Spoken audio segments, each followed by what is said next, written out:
الجزائر تعيش أكبر شمس العاشية في تاريخ كرة القدم. يا الخوت، السلام عليكم ومرحبا بكم في هذا الفيديو.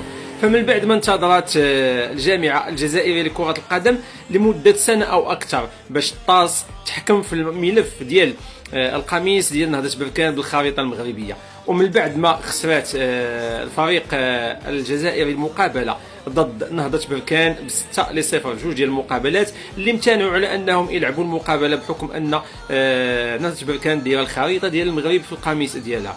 الطاس خرجات وصدمات الجزائر. دابا سالتهم الطاس سيروا للسوطاس ولا شوفوا شي طنجره ولا شي كوكوت حتى هي يدعيو فيها نهضة بركان. نهضة بركان سيدي فازت شحال هادي، ودابا كتربح الدبلوماسيه المغربيه والسياسه المغربيه وكره القدم المغربيه، وكتخسر الجزائر اللي بقات عام وهي كتسرح في الشعب ديالها وفي المواطنين ديالها وتتقول باللي راه غتربح هذه المقابله. كتسناو تعاود الماتش ديال بركان، ما تعاودش. كيتسناو يتعاود الماتش ديال الكاميرون، عمره ما يتعاود. غتبقاو ديما تسرحوا الشعب ديالكم والجماهير ديالكم، وما عمركم غتوصلوا لشي نتيجه، لان القانون واضح.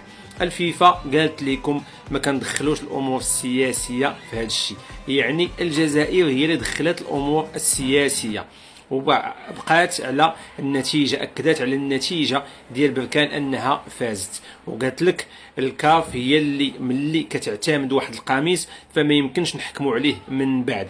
فهمتوا ولا ما فهمتوش؟ ومشاو بعض الجزائريين في بلاطوهات وقراو هذاك التقرير او داك الحكم بالمقلوب وبالطريقه اللي بغاو، عاوتاني بغاو يسرحوا ثاني الشعب ديالهم، بغاو يسرحوهم. علم الله هاد الناس هادو داك الدماغ عندهم شنو فيه. تحياتي لكل من شاف هذا الفيديو، دار شي لايك، بارطاجي، اكسبلور باش يوصل اكبر عدد ديال المغاربه وديال اللي مازال كيتسنى المقابله تعاود. السلام عليكم.